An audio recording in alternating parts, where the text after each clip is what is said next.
तो दोस्तों टीसीएस ने अपने क्वार्टर फोर के नंबर को डिस्क्लोज कर दिया है। तो चलिए देखते हैं क्या है क्वार्टर फोर के नंबर्स के अंदर। लेकिन उससे पहले बता दूं, कंपनी को से डिविडेंड की भी अनाउंसमेंट की गई इस क्वार्टर में। 31 रुपये के हिसाब से कंपनी आपको डिविडेंड देने जा रही है। बहुत ही अच्छा खासा डिविडेंड आप कर सकते हैं क्योंकि शेयर ऑलरेडी अच्छा खासा पिटा हुआ भी है। फिर भी देखें तो कंपनी को से 31 रुपये का डिविडेंड दिया गया है। चलिए नंबर देख लेते हैं। डाटाबेस के यहाँ पे क्रॉस में है।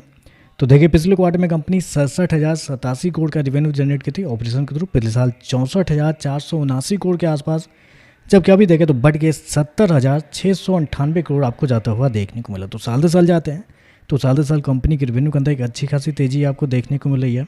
लगभग बोल सकते हैं आप 10% के आसपास का जंप है कंपनी के रेवेन्यू के अंदर साल दर साल। जबकि क्वार्टरली बेस पे जाते हैं तो क्वार्टरली बेस पे भी कंपनी के रेवेन्यू के अंदर तेजी आपको देखने को मिल रही है।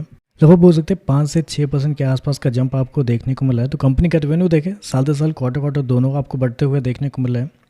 कंपनी इसको कितना किया है 70,698 करोड़ के आसपास का रेवेन्यू इस क्वार्टर में। जबकि मार्केट का अनुमान भी था कि कंपनी के जो रेवेन्यू है लगभग इसी के आसपास आपको आते हुए देखने को मिल सकते हैं, क्योंकि मार्केट का जो अनुमान था वो 69,500 करोड़ से लेके 69,800 करोड़ के बीच में मार्केट का अनुमान था कि इसके बीच में आपको आते हुए देखने को मिल सकते हैं। लेकिन यहाँ पे देखें तो 70,698 करोड़ का रेवेन्यू आपको देखने को मिला। तो आप कह सकते हैं जितना मार्केट का अनुमान था उससे हल्के से बेहतर आपको देखने को मिल रहा है। खर्चे की बात करते हैं। पिछले क्वार्टर में 50,736 करोड़ खर्च किए थे। पिछले साल 49,105 करोड़, जबकि अभी देखें तो कंपनी खर्चे 53,093 करोड़ आपको जाता हुआ देखने को मिला। तो खर्चे भी देखते हैं तो खर्चे भी कंपनी के ठीक है कंट्रोल में ही आपको देखने को मिल रहा है। चलिए कंपनी का प्रॉफिट क्या निकलता है वो देख लेते हैं। तो देखिए पिछले क्वार्टर में कंपनी 10,720 करोड़ के प्रॉफिट में थी। पिछले साल 12,293 करोड़, जबकि अभी देखें तो बढ़ के 13,784 करोड़ आपको जाता हुआ देखने को मिला। तो साल दर साल जाते हैं तो साल दर साल कंपनी के प्रॉफिट के अंदर बड़ी तेजी आपको देखने को मिली। लगभग 13% के आसपास का जंप है कंपनी के प्रॉफिट के अंदर। जबकि क्वार्टरली बेस पे जाते हैं तो क्वार्टरली बेस पे भी कंपनी के प्रॉफिट के अंदर एक अच्छा खासा जंप है। 30% के आसपास का जंप आपको देखने को मिल रहा है। लेकिन याद रखिएगा पिछले क्वार्टर में कंपनी का प्रॉफिट कम क्यों था, क्योंकि हर एक आईटी कंपनी को पिछले क्वार्टर में लेबर कोड्स के थ्रू एक्सेप्शनल आइटम में एक अच्छा खासा नुकसान हुआ था, जिसकी वजह से पिछले क्वार्टर में कंपनी के प्रॉफिट कम थे।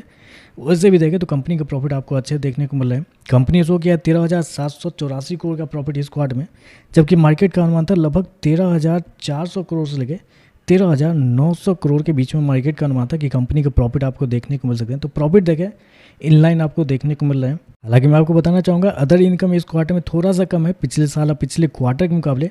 उसके बावजूद देखें तो कंपनी का प्रॉफिट आपको इनलाइन आपको देखने को मिल रहा है, जो कि एक अच्छी बात है यहाँ पे। चलिए कंपनी के ईपीएस क्या निकलते हैं वो देख लेते हैं। तो देखिए पिछले क्वार्टर की बात करते हैं तो पिछले क्वार्टर में कंपनी का ईपीएस 29.5 के आसपास था। पिछले साल 34 के आसपास, जबकि अभी देखें तो लगभग 38 के आसपास देखने को मिले। तो ईपीएस आपको बढ़ते हुए देखने को मिला। और मार्जिन अगर देख लेते हैं मार्जिन क्या बना है, क्योंकि पिछले साल कंपनी का जो मार्जिन था वो था आपका 19.06%।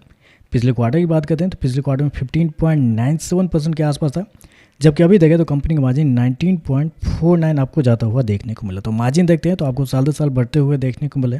क्वार्टरली बेस पे भी आपको बढ़ते हुए देखने को मिले। और ऑलरेडी मैंने आपको बताया कि डिविडेंड कंपनी को अच्छा खासा दिया गया है, क्योंकि पिछले साल 30 रुपये का दिया गया था, इस क्वार्टर में 31 रुपये का दिया गया है। तो डिविडेंड भी देखें तो बहुत अच्छा खासा दिया गया है। तो ओवरऑल देखा जाए तो नंबर ठीक देखने को मिल रहे हैं, नंबर पॉजिटिव ही है, नंबर अच्छे देखने को मिल रहे हैं। तो नंबर के अंदर कोई खराबी नहीं है, बस देखना पड़ेगा कि मैनेजमेंट का गाइडेंस क्या निकल के आता है, क्योंकि अभी थोड़ी देर बाद कंपनी की मैनेजमेंट की कॉन कॉल होगी। उसमें मैनेजमेंट आपको बताएगा कि कंपनी का आगे ग्रोथ को लेके क्या आउटलुक है, अगले कुछ क्वार्टर को लेके क्या आउटलुक है। उसके ऊपर मार्केट डिपेंड करेगा कैसे रिएक्ट करेगा। ओवरऑल देखें तो नंबर ठीक है, बाकी कमेंट्री के ऊपर बाकी कुछ डिपेंड करता है।